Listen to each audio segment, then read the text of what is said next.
Hey, hi Tashneem. Hi Ashish, how are you? Yeah, I'm good. How are you? I'm good too, thank you. Okay, so you have any questions from past class? Maybe we can take that in the meantime. Yesterday, I just have a tiny doubt about that salary part that you showed that I guess, you own have created, right? Yes, yes, that is a own self-created object. Okay, that's all that like I was able to change the currency and all, but like that part I was searching, but I wasn't able to find, I guess, like that's what. Yeah, But Mhm. employee object you won't be able to find. Okay, we were about like today we will start with app creation. So then you will get to know how to create your own. Um, or like not today, maybe tomorrow we will actually be starting. Let's see when it will come. Um, the app creation part. Okay. So it Okay, will mix of theory and practical we will be taking in this week. And then next week onwards, it will be mostly practical. okay, Ashish, sure. Yeah.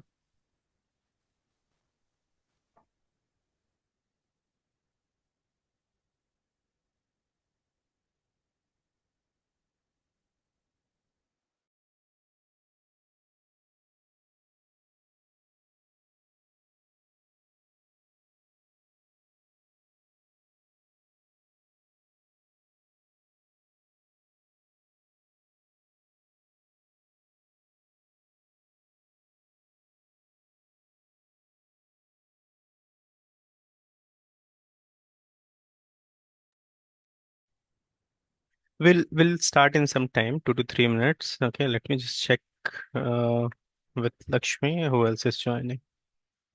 Sure. Yeah.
Hey, hi Lakshmi. Anyone Hi, sir. else joining? Yes, sir. Neeraj, Amru, and Vasant will also join, and Joseph also will. Okay. Yeah, I'll just give a call to him. Yeah, okay, sure.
Okay, so let's continue. First, I'll be sharing some other points about the Salesforce platform, and then we will jump into creation of the application today. Okay, we will be having the time in the end.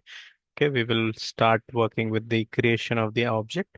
So let's cover some more theoretical points first. In the meantime, other people are joining in.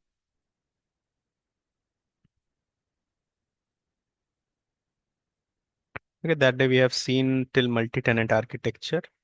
So let me go to force.com. So what is force.com? Basically, when we talk about Salesforce, okay, Salesforce is complete ecosystem, but the app creation in Salesforce, which the developers are doing, they're doing it on the force.com, which is a platform. So now if we compare this in terms of our day-to-day example, so we are using a mobile phone. Okay, we are using a mobile phone. So on each of our mobile phone, the company could be different. Okay, but the app or the operating system which we are using on our mobile phone is Android. So similarly, in Android, if anyone is building the application, if anyone is building the application, they need to make use of Android platform to build their application. So their the app building platform and the operating system, that is basically an operating system. Okay, that is an operating system where it is connecting the your mobile hardware with the software for execution. But uh, in Salesforce, it is basically when we are building any application, we are not having any operating system. Okay, is my screen visible to everyone? Yes, it is. Yeah. Okay. Thank you. Okay. So in Salesforce, we are not building the application on an operating system. Salesforce is not an operating system. Operating system is basically who is not from computer science background. So operating system is basically for starting up any of the hardware or making up like making some hardware interact with humans. Okay, so in case of your Windows, like laptop, Windows is the operating system. Okay, similarly in your phone, mobile phone, it can be Windows, iOS, which is Apple operating system, iOS, or Mac operating system, okay, in your Mac laptops, or Linux, Ubuntu, such operating systems are there present in the uh, other devices which we are using in our day-to-day life. But in Salesforce, if the app has to be built, okay, we will not get to know whether we are using force.com, but we are building the application on the top of a force.com platform. Now, this force.com platform till today, it's like it has created millions of apps. So this count which you are seeing on screen is actually old data. But in today, like updated, it has more than a millions of application deployed successfully on the force.com platform. The platform is very easy to build and it can like easy to accommodate change and deploy enterprise level application. It is like very quick to build any application. We will see like with less than 2 to 3 minutes, you will be able to build some application. Okay. So here, all the application that we are building on salesforce.com is also a social application. Social in the sense, it will, uh, to be frank, like it can be integrated with Facebook or any other like social platform. Okay, but inside your Salesforce platform, there is a there is a social communication application that is a sort of an API, which is called as Chatter. Okay, which is called as Chatter. Now, this Chatter helps you or anyone within the organization or your org to communicate with you or assign tasks to you or point to any particular record within the org, okay, they can directly mark your name, just like on Facebook we are marking someone's, tagging someone's name, and we are tagging someone to any particular uh, image or video or memes, we are tagging someone on the Facebook platform. Similarly, if you need to tag someone on salesforce.com, you need to make use of this chatter. Okay, it is a basic communication API which helps you to interact with other users within your org and to make the application social, like interactive, rather than just pushing all the communication over the mails or your Microsoft Teams. You can also communicate within your org with the help of the chatter. Okay, but it is like an optional. If any organization wants to implement it, they can implement. It's again like based on organization to organization. Okay, now based on the using force.com itself, we can also build the mobile application. Okay, making the application mobile application as well is possible on the force.com uh, force.com platform.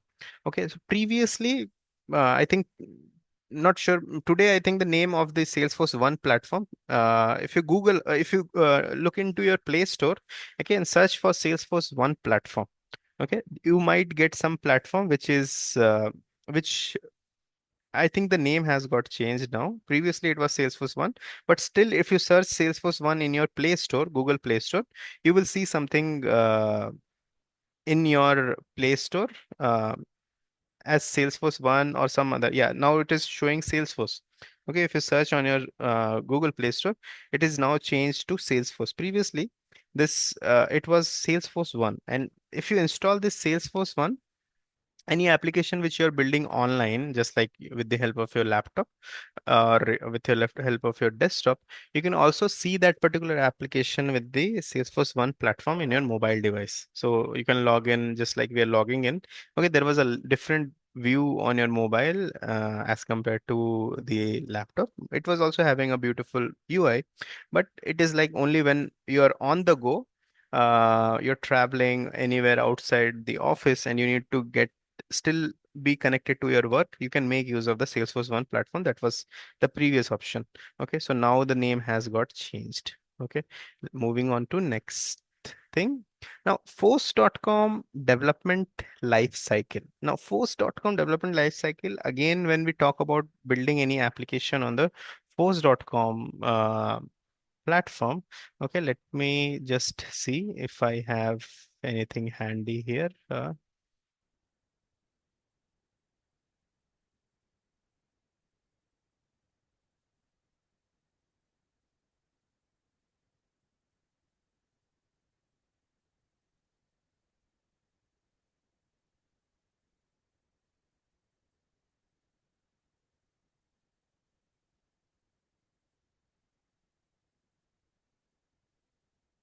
Yeah.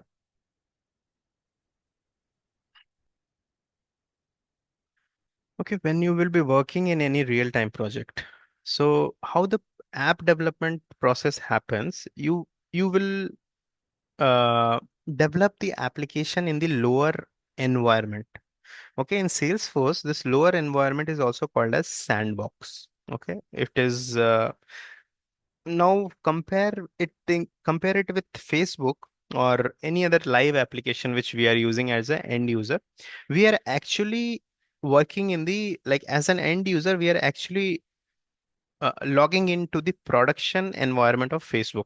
Okay, whenever me or you, any one of you, okay, you're logging to your Facebook account from Facebook side, that particular environment is called as production environment, where the live users, real-time users are using that particular application. Okay, in the software industry, this is like general term. Production means live environment or real-time users using that particular application. Okay, it can be Facebook, Google, Micro, any like Quora, anything which we are using in our, we are logging in and using it actually. That environment is actually the production environment of whatever application we are using. Other than that, any organization, there are multiple lower environments. Now, everything on the left side, other than prod, pre-prod, UAT, SIT, test, okay, dev. These all environment on this particular thing is a lower environment. Okay, it can be dev, starts with dev basically. Dev means development environment. Any sort of development has to be done.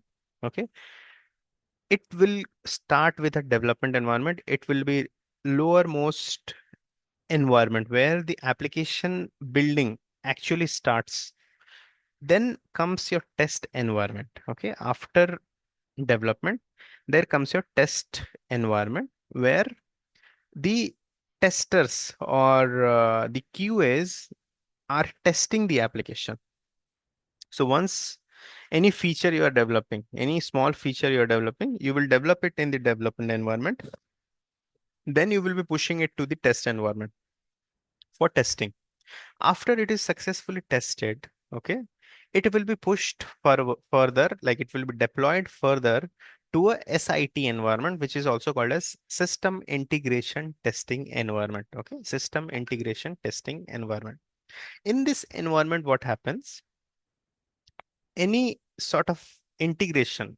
Yeah, I think in first session or second session, we were discussing about the APIs. Okay, so if we are having any sort of integration, so before actually pushing the integration in the higher environment, we will be testing something similar in the lower environment. Like if we are integrating Salesforce to Facebook, okay, Salesforce to Facebook. So such integration here, uh, here in this case,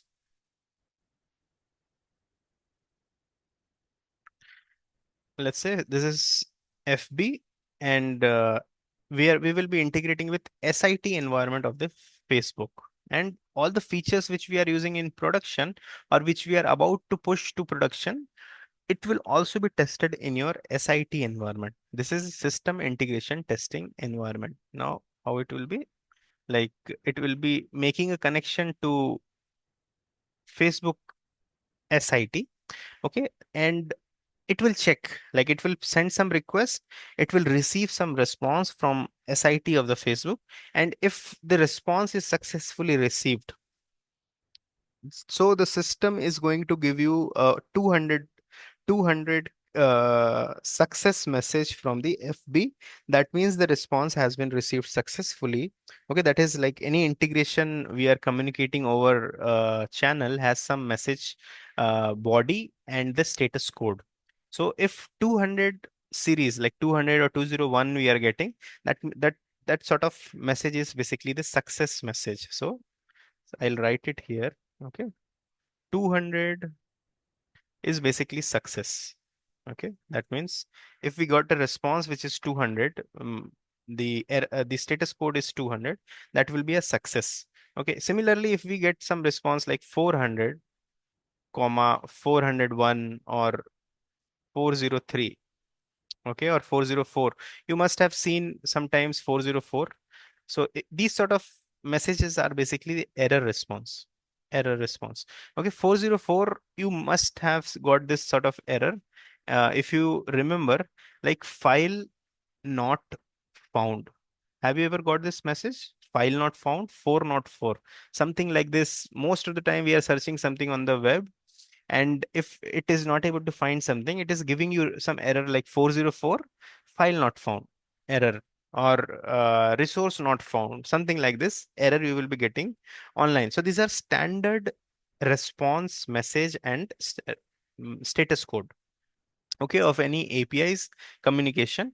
It will have this sort of standard communication code. That is like if we get 200, that means throughout your internet community, everywhere this 200 will assumed as success. Okay, this is general. This is general. It is not like if we are communicating from Facebook to Salesforce or Salesforce to Facebook, we are going to get 200. No, everywhere, if you're communicating with another system, if there is a success response, you are going to get this 200 success message. Similarly, if there is an error, okay, so some 40, 401, 402, 404, this sort of errors you will be getting. And if there is some issue with the server, okay, So 500 internal, okay, 500 internal server error you're going to get.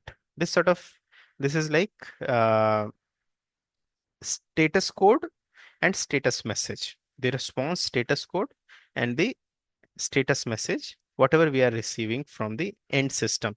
So we are going to make some integration with the Facebook. We are getting some response and we will identify if our new development also involves some new APIs, new integration. So it will also receive some sort of integration status code and the status message from the Facebook. Now the next thing is, after everything will be done, Facebook integration here is working fine. Next stage, we will push our feature, whatever we have developed, to UAT environment. Now this environment, UAT environment, is a environment where the business users, like our senior management people from our projects, will be there. Some testers will always be there. Some developers will always be there who are like part of your development team will always also be there in the UAT, because in UAT, the business people are going to test this. This UAT means user acceptance testing. Okay, UAT means, UAT stands for user acceptance testing. Now, in this UAT environment, the business users are actually doing an acceptance testing, whether whatever feature is developed, whether that feature is well enough to release further in the real time in environment or not. So they are going to make a decision here in the UAT environment. All the decision making stuff is happening in your UAT environment, like whether this feature is going to add value to the people, whether this is going to make some loophole in the application, any such sort of testing end to end is going to be done in the UAT environment. It's like where the business people are taking care of all the testing, and then if they are happy with whatever the application has been built, they are going to push the feature to the next stage, that is your pre-prod. Now pre-prod is an environment which is like a almost exact replica of your production or real time environment. Okay, before pushing the application to the production environment, it is pushed to the real time environment of something like which is almost similar to your real time environment, but it is not real time environment. Real users will still be not there in the pre-prod environment. But what will happen here, everything like the storage of your pre-prod environment will be same as your production environment. The users which are present in this production environment will always also be present in this, those users will be present, but those users will not be the active users. Like me and you, if we are logging into Facebook, we will not be able to log into the pre-prod environment of the Facebook, even though Facebook might be having a copy of our users in pre-prod, because in any case, let's say you are facing any issues, you are raising some concern to Facebook, Facebook is going to check, do the testing in pre-prod first, okay, rather than doing the testing in the production environment.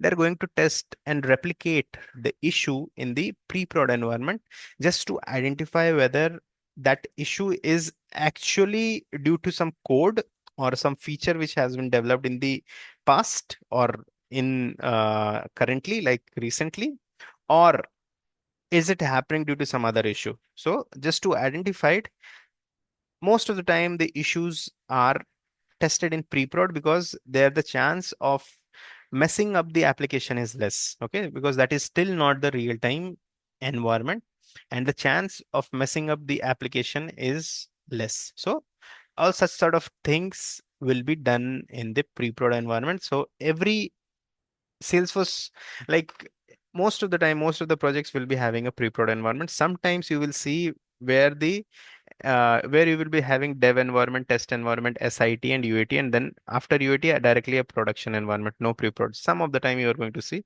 but most of the time you are going to see like dev. Sometimes you will not going to see the test environment.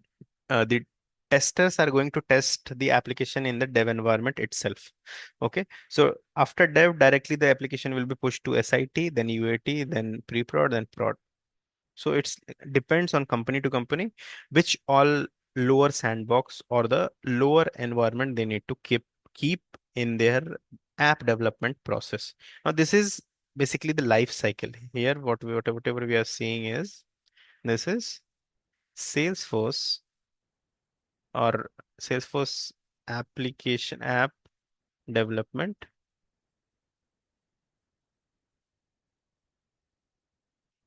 life cycle.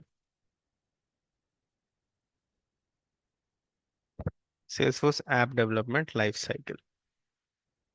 Okay, so in this case, we have seen like how the application is built and how it has been transported or deployed from stage by stage, like from dev to test, test to SIT, SIT to UAT, UAT to pre-prod, and pre-prod to prod. This take uh, it may take a couple of weeks, or sometime it may be done in 2 to 3 days or one day. Depends on organization to organization what sort of process they are using for the deployment. Okay, most of the time most of the time it cannot be done within the 1 day time, because let's say if we are moving some changes from dev to test, it will take some time in the test environment. Okay, then it is going to take some time in the SIT environment to be tested, and then UAT exam to be done. But in case, let's say you need to do some hot fix, that means some issue is very urgently needed to be fixed in the production. Okay, that has to be first fixed in the development. Then it once it is fixed, it will be tested. Maybe the testers will be testing in the test environment or the dev environment. It depends on the tester. Okay, once it is identified, then they will directly move, they can move this directly from dev to UAT as well, rather than moving every time through this path. The development can be moved from this to UAT. There are like branches of development, like environment every environment will be having a separate branches. Okay, so if we are directly need to move some changes from dev to UAT or dev to pre-prod, there is a possibility, although it is not recommended, because if we do something, some gaps will be still be there in the test and SIT environment, which in future, if it is not patched up, okay, if that particular application is not patched up within that particular environment, it is a possibility that whenever this branch is going to be deployed to prod next time, it can again bring the old issue back. So in case of hotfix, from dev to pre-prod and from pre-prod to prod, you can do that. Okay, whenever it is needed for the quick fix, but you have to take care, like later you are also pushing it to the test, SIT and UAT. Okay, that is the best practice to keep all the environments in sync. Now, this is your development life cycle. Any questions in this development life cycle? No, sir. No. Okay, so let's move back to the here in this. Okay, so force.com development life cycle. The process of building the application in the force.com is nearly same in any in any traditional software. It is same. If any one of you have worked previously in any of the IT industry, or like any software application development life cycle, it is almost similar. It is same. Only thing in Salesforce, the lower environments, we are calling it as a sandbox. Okay, we are calling it as a sandbox. Other places, it can be some places it is like lower environment or SIT, different terms are used. Okay, so in Salesforce, it is called as sandbox. Now we are coming to sandbox now. Force.com tools. So we are having a real-time sandbox environment. Again, like your real-time sandbox environment is like pre-prod environment where you will be actually having all the real-time users copy, but they will not be the real-time users. But you can log in and check on behalf of them. Are you facing the similar sort of issue when you're logged in as that particular user? You can log in as another user in the pre-prod environment. Okay, so that is possible. Even in prod, you're as an admin, you can log in. Okay, there is possibility. We will come when we will start building the application. We will come to it how you can log in as other users in Salesforce. Okay, now in Force.com, other tool that we are having is Force.com IDE. Okay, that is integrated development environment for building any application, for developing or writing the code. Okay, you require an IDE all the time, like in Java or any application you are using. Similarly, in Salesforce, we are having Force.com IDE. With the help of that, we are having a developer console where we are writing the code. So how it looks like, I will show you.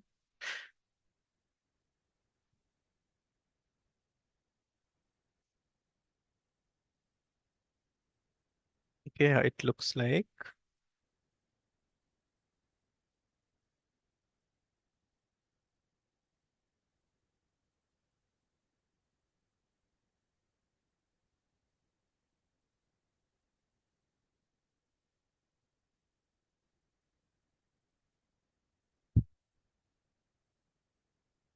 You need to go to setup here, gear icon, and there is a developer console. Okay. In this developer console, when you click this developer console, it will open a window and it is going to look like this. Okay, it is going to look like this. Okay, when you click on that developer console, it is going to look like this. I have just copied that URL and pasted it here previously, okay, in my browser, and I can work on this particular any sort of development. Here I am like a simple calculator class I have written. Okay, so any sort of development that we need to do by writing code, we need to make use of this developer console. This is like Salesforce Force.com IDE, Integrated Development Environment. All right, let's move back. Okay, then we are having metadata and metadata APIs. So metadata is again like when you're building any application or an object or a field. Okay, we will come to it. Like we are going to create the object fields and all. Okay, so when we will create any objects, applications, fields, everything in the platform is stored as a metadata. Okay, and if we need to make any changes on those objects, fields, and application, okay, we can do that change with the help of the metadata API. That is possible. Okay, with the help of metadata API, it is an API which is used to modify your metadata. Okay, directly also you can click, you can change with the help of like directly coming to the org and you want to make some changes. When we will build the application, actually you're going to get that particular part, how you will be building the application and changing the whenever the change, like here in this case, employee salary is an object. In this object we are having like 1 2 3 4 5 fields. Okay, this is the structure, basically the structure, metadata structure of your employee object. Similarly, if I add one more field manually to this object, so someone is basically editing on the screen. Please stop doing it. Okay, so what I'm saying is, if you change any structure of your object, okay, it is going to modify your metadata as well. Okay, now let's move on. Post.com tools, again, metadata. Yeah, metadata we have already seen in the first class. Metadata defines like all the customization, like any changes that we are making, it is captured. It is captured and stored in the form of the metadata. It is defined as an XML. We have seen that XML on the VS Code on day number 1, and it can be tracked. Like any changes that we are doing, it will be tracked. It can be tracked, and when we will be doing the audit of the platform, we can identify like who has done what changes, if that particular object is part of your audit. Okay, so last 6 month data will be stored on the salesforce.com in like any metadata changes, who has done what metadata changes of last 6 months. Now 6 months means it is a rolling period. From today, whatever is the last 180 days or 180 to 182 days, it is going to show you that particular thing. Okay, it is going to basically show you the last 180 days data in the audit, like audit trail. We are having an audit trail to doing the audits on the platform. Then metadata API, like it provides access to the data model, business logic, and user interface, provides modification. So with the help of this metadata API, it allows you to modify to the metadata in the developer edition, test organization, or sandbox environment. Okay, in production, it's not possible. In production, you cannot modify your metadata with the help of metadata API, or you cannot write any single line of code. You will not be able to write the single line of the code in the production environment. All the code in production environment has to be deployed. You have to write it in your lower environment. We have just seen the picture, how exactly the application will be built. So if you are deploying something in the production, okay, manual changes you can do, point and click changes, it is possible. But code deployment, you will not be able to edit anything in the production environment live. Why? Because there are live users in the production. At the same time, there is always a possibility like someone else has been in that particular code. It is they're executing that particular code, and that is why the code is not allowed anytime in production, at least in Salesforce, to be changed by the developers or any other user. Like it is not possible to do any edits of code in the live environment in Salesforce. Okay, that is like a very important point, as from interview perspective as well as your knowledge, like job perspective. You should know like you will, as a developer, you will not be allowed to make any changes in the production environment at any point of time. You're not allowed. Okay, now the third point is it allows users to deploy all tested changes to production, enterprise and unlimited editions. Okay, so with the help of metadata API, we can deploy whatever we have tested in the lower environment. We can deploy to production, but we cannot change it directly to the production. Deployment, as I told, is possible. Okay, deployment will be possible.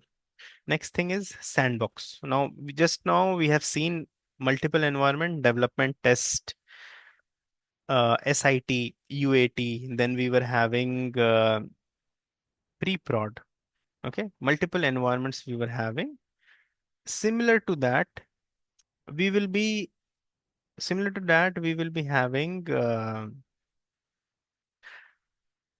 name to the sandbox. Okay, like if it is a dev sandbox, there are four types of sandbox available. Okay, out of four, you can use any one. I will be coming to that. Okay, Salesforce offers four type of sandbox. In the next slide, maybe we will be seeing that. Okay, so what is a sandbox? It provides a place to develop and test the application being built without affecting your production data.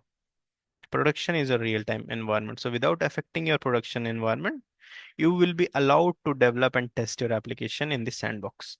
Now, next thing is force.com is on demand.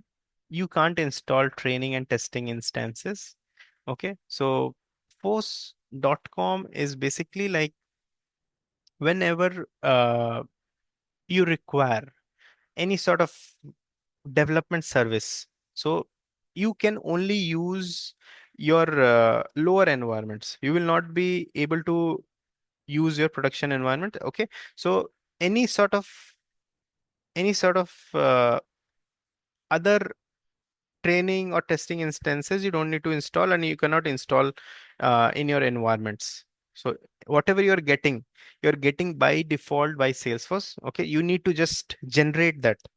from the production you can create the sandbox. Any sandbox you need to create, you have to create it with the help of the production itself.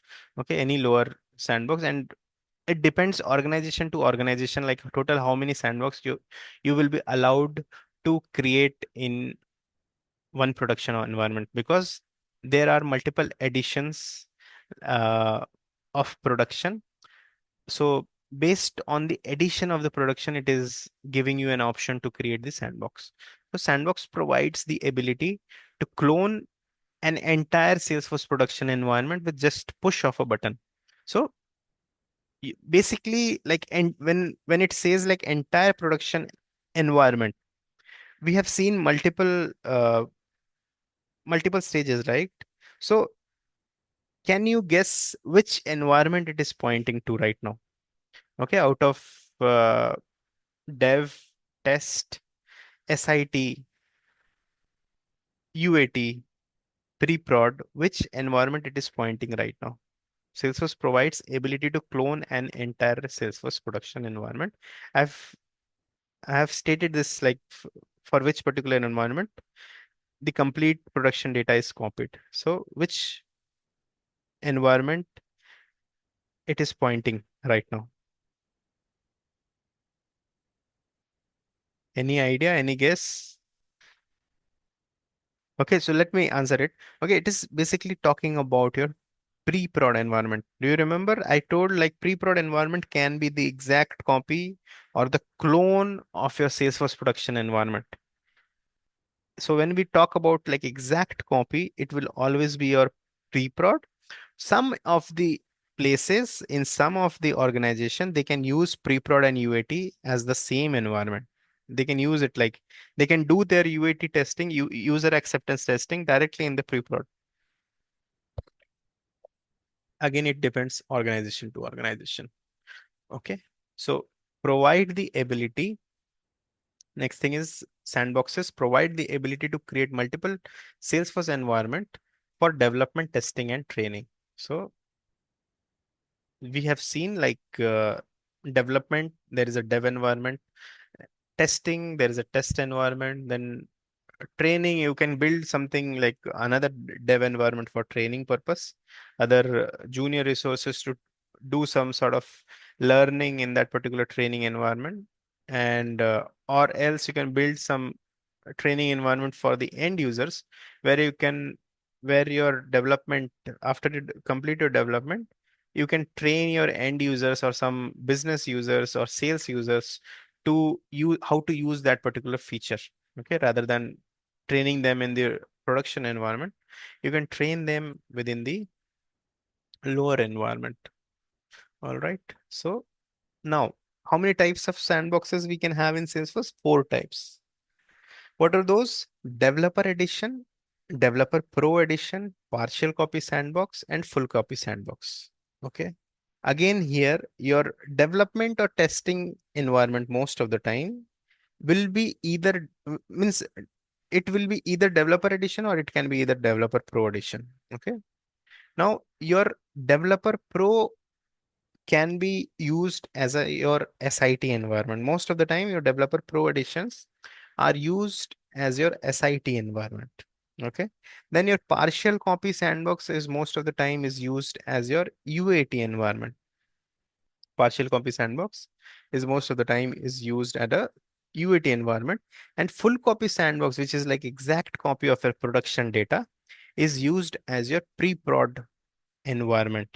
Okay, one important point to note, since your pre-prod environment is the full copy of your production, in that case, the record ID in the production environment and the pre-prod environment is same.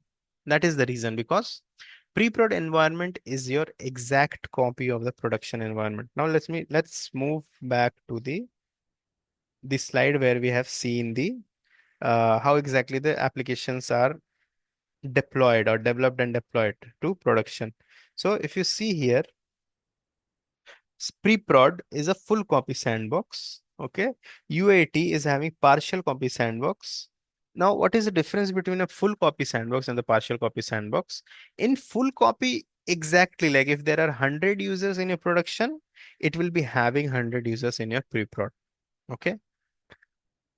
In partial copy, if there are 100 users in production, it can have 10 to 20 users or 30 users in UAT. Okay, depending on the space it is having.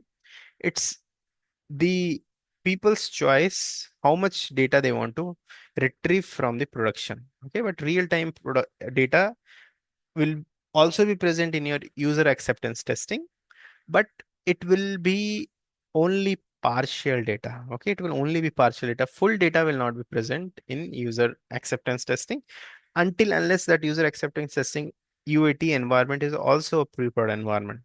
Okay, so i- is that varies company to vary company, but this is an ideal scenario I'm talking. Okay, so again, if you see SIT is a developer pro sandbox, test is a developer and sandbox, and test dev is also a developer sandbox. Okay, so total four types of sandbox. For what purpose they are being used, I have mentioned it here. Developer sandbox is basically used for development and testing. Developer Pro sandbox, most of the time it will be used for SIT environment, and partial copy sandbox, most of the time it will be used for your UAT environment. Then pre-prod, most of the time is used for your full copy sandbox. Now, why I'm saying most of the time? Because all organizations are not same.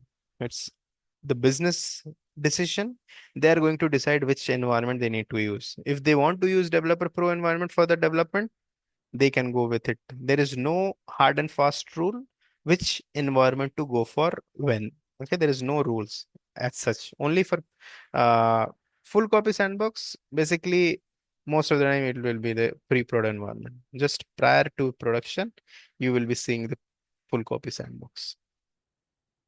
All right, let me move further now. Okay, force.com cloud and services. This we are going to see again in detail. Force.com clouds and services and other details about like different clouds. We will see in the next session. So I don't want to go into that different clouds. We are having three types of clouds. That is like software as a service, platform as a service, and infrastructure as a service. Okay, that we will look into it in the next session. Okay, for now, on what are the advantages of using the force.com platform. So developing the application on the force.com is faster, easier, and carries lower risk than developing on traditional software platform. So you don't require to buy, install, and maintain or configure hardware and software while using your force.com platform, because you just require to log in.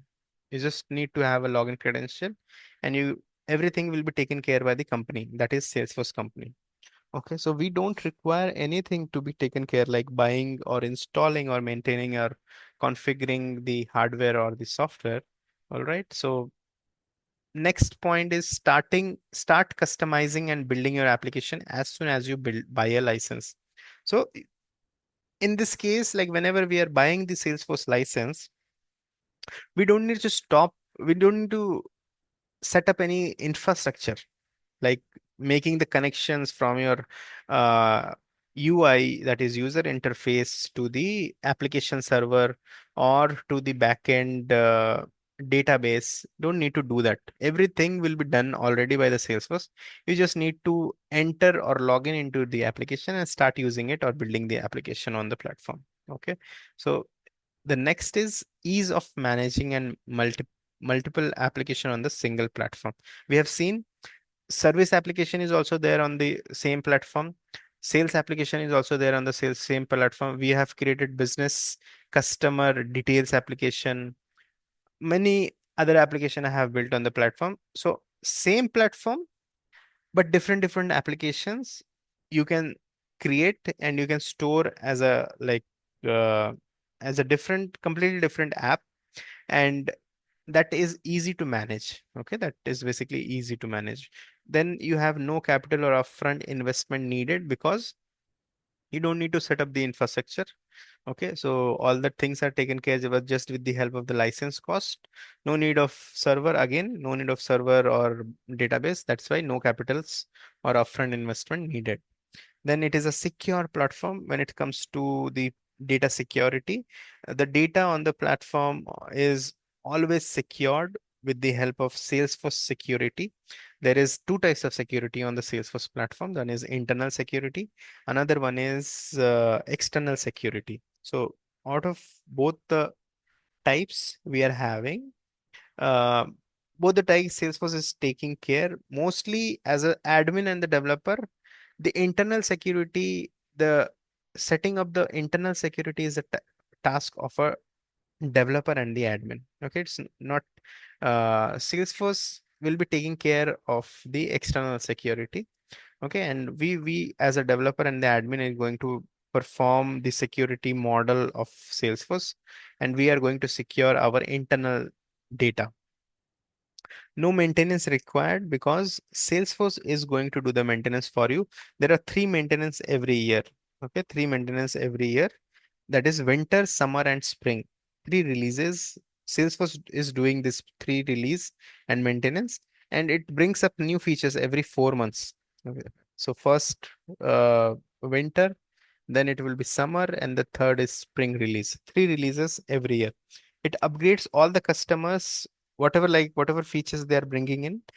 It is automatically free for every customer in the org. Okay, sandboxes are upgraded early for testing because whatever features they are bringing in, the Salesforce is bringing about to bring in the production, it has to be tested in the lower environment, and that is why the all the changes, like if the winter release in production is going to happen in October, the same changes will reflect in your lower sandbox in July month.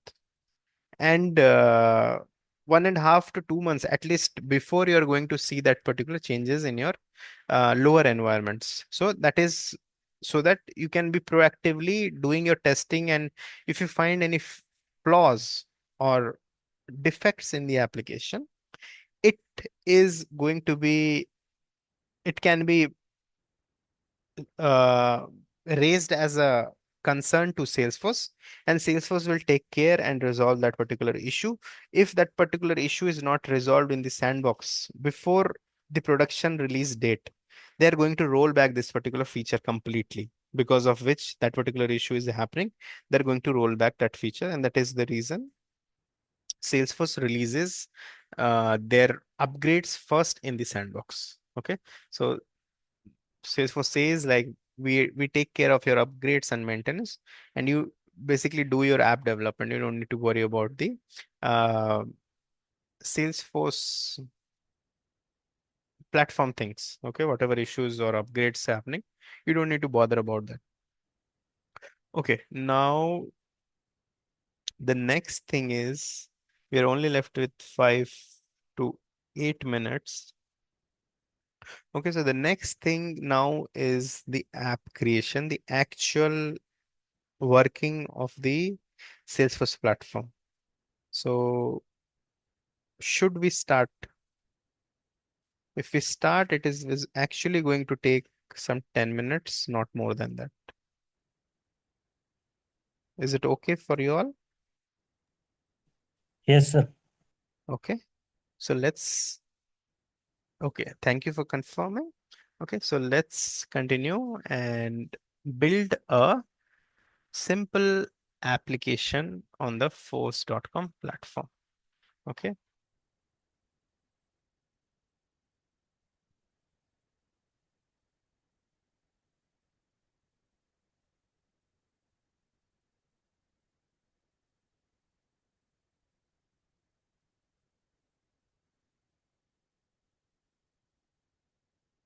So for building the application, you need to go to the setup. First, you're going to the setup. From setup, you need to go to in quick find, you need to search for app manager. Okay, app manager here, app manager. Within your app manager, you need to go to the new lightning application, new lightning application. Okay. Now, if I need to build a application that is going to be, it's going to help some organization to hire employees. Okay, so let's say today I need to build an application for TCS hiring. Okay, TCS hiring. Automatically the application name will also get a developer name. This developer name is nothing but the API name of the application. Okay, this, if I hover this it will give me the detail about this particular, what this field is basically for. So it is saying used by the API and managed packages. This name must be unique across the all the apps. Okay, so automatically this API name it is giving, you can remove this underscore. Only thing has to be taken care, it should not have a space in between. You will not be able to keep space in between the developer name. Okay, then description anything. This is for hiring employees for TCS. Okay, TCS. In this area, image area, I can upload the TCS image if I have. Okay, so right now I'm having a Tata.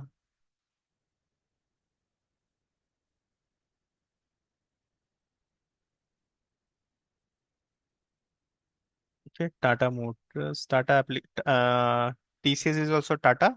Okay, so Tata logo I have updated. Okay, it will show me this logo along with the application, as well as it will replace this particular Salesforce logo. Blue color Salesforce logo is there on the left side. It will replace that particular area with whatever logo we are updating. Okay, so it's like a personal branding or the company branding. Whatever you need to make with the help of this logo, you can make that. Okay, let's move to next. Click on next. Keep this navigation style as standard navigation, and support factor, if we need to make use of this particular application on both mobile and desktop both, keep desktop and phone as it is. Setup experience also keep it as whatever is default setup, and in this last section also keep everything as default.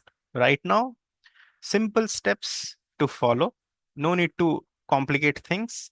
Keep everything simple. Standard navigation, whatever is as default, click everything, keep everything as default, go next. Okay, keeping everything as default and go next. Here also, this utility item I'm not going to add for now. If you add anything like create a task or something on the footer, you need to keep some utility things, you can keep on this utility area. If you want, you can add it. Okay, some chatter feed or task to-do list, something you need to add, you can add it. So this to-do list will show me on the footer, on the left hand side footer, it is going to show me. Okay, just to keeping the thing simple, we will not complicate the things right now. Let's keep the application simple. Okay, app accounts. Now, what all navigation items I need in my application? I need account, I need contact. Okay, contacts. I need opportunity. Then I need some leads. Okay, I think that's it.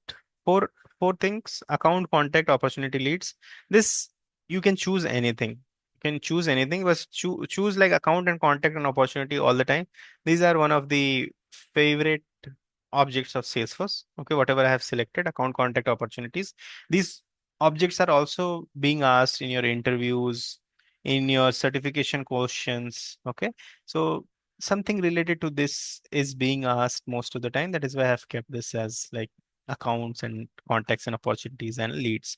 For now, everything what I'm adding on the right side, these are objects. These are objects, and it will show me on the top of the application. We have seen that navigation yesterday. It is going to show me these things on the top of the application. Go to next. Okay. In the last page, very important thing is you have to move the system admin. system admin you have to select and move it to the right side. For now, no need to understand anything because we will come to profiles.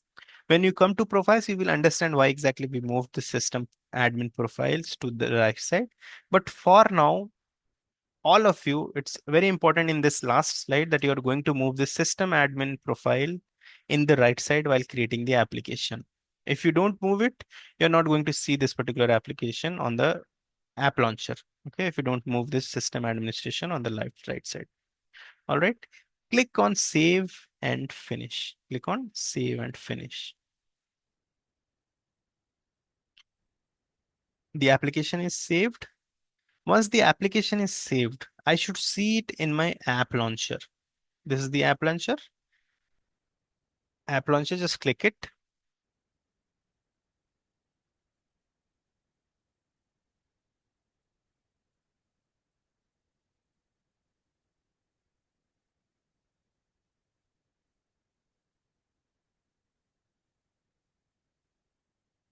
Okay, my network is slow because of which it is taking time to load.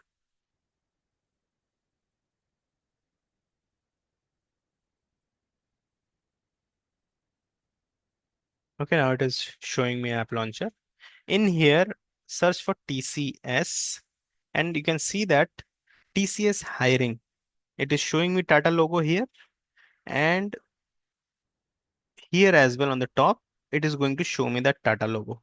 Tata Consultancy Service hiring, and it is showing me the logo of the application. It has replaced the Salesforce logo with the Tata logo. So this has now become a branded application. Everything on the page is basically like the same. Only thing is the branding has got changed and the application name has got changed. Okay. Remaining everything is provided by the Salesforce. It's not changed. Now, this page which you are seeing, this page which you are seeing on the account page, this page is just like your Excel sheet. Okay, it is just like your Excel sheet. And this page or the list which you are seeing on the screen is called as uh, list view. This list which you are seeing on the screen is called as a list view. Now, anything, any accounts, let's say I'm having here Coca-Cola account, right? If you need to search it here,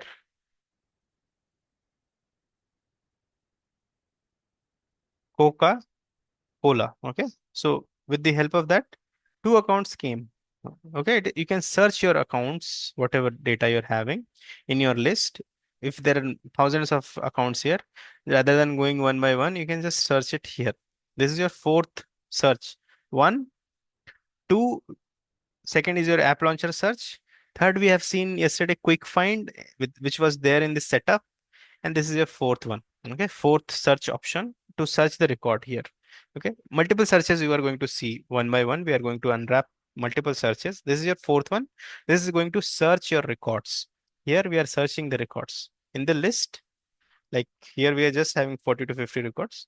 But if it is a possibility like there is could be 40 to 50,000 or 1 lakh or also 5 million account records. Some organizations are that big. It can have 5 million account records. To be honest, it's there. Okay. So it's depends on organization to organization, how many accounts are there. So in that case, you're not going one by one and one by one to search that account. You can search it using this list or search it using the global search. Two ways. All right. Now, this list view you can modify.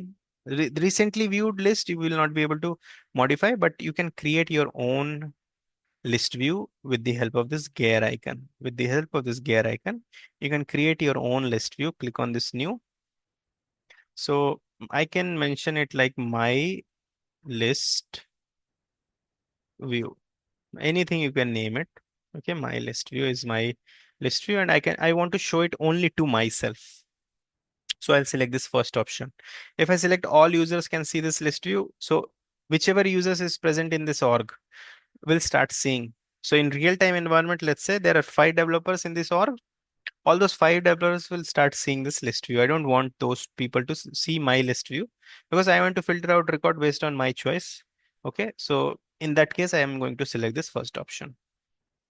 Select the first option, click on save. After doing this, my list view is here. It is giving me some filters. I can choose the which records I want to uh, choose. So I want to choose the record where the name contains account. ACCOUNT is present in that particular account. Those account I need to filter out. I can filter it out with the help of this operator. Click contains. Okay. Account name here. Account name contains. In this filter area, I'm doing the changes. Okay. This filter area is coming from this particular funnel. This funnel which you are seeing on the right. You can click this funnel and you can bring this filter icon. Okay. So account name, you can choose whatever field you want to choose. But here right now I'm choosing the account name because this field is account name here. Okay. Account name. And from this account name,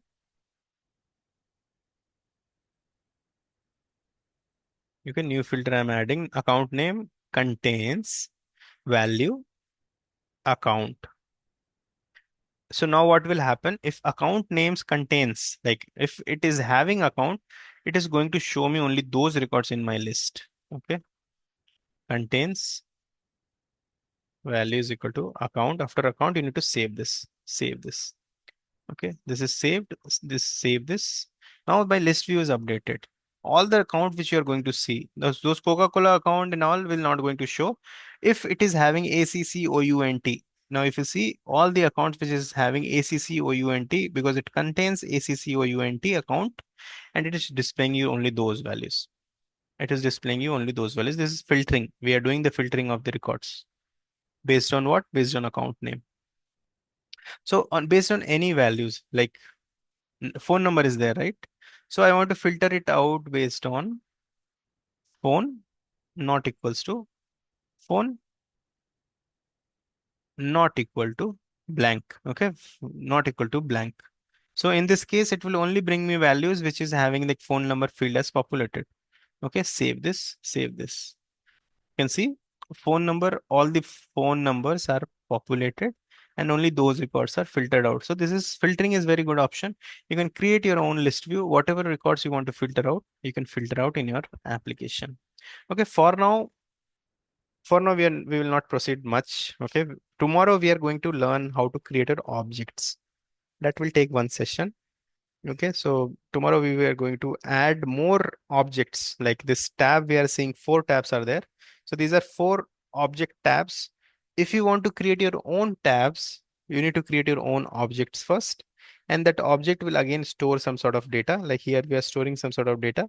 These are standard objects. Okay, we will create our own objects. So those objects will become custom objects. Those are by default custom objects. Standard means Salesforce provided objects. Custom objects are basically user defined objects. So if me and you are creating any object, it will be a custom object. So we will going to learn about creation of the objects tomorrow. Today, yeah, for today we will end the session for now. And if you are having any questions, we can progress with that.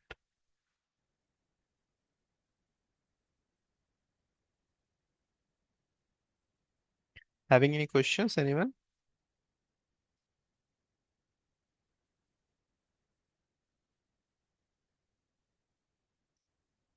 No? Okay. In case no questions, then we'll end the session for today. All right. Thank you, everyone. Thank you for joining.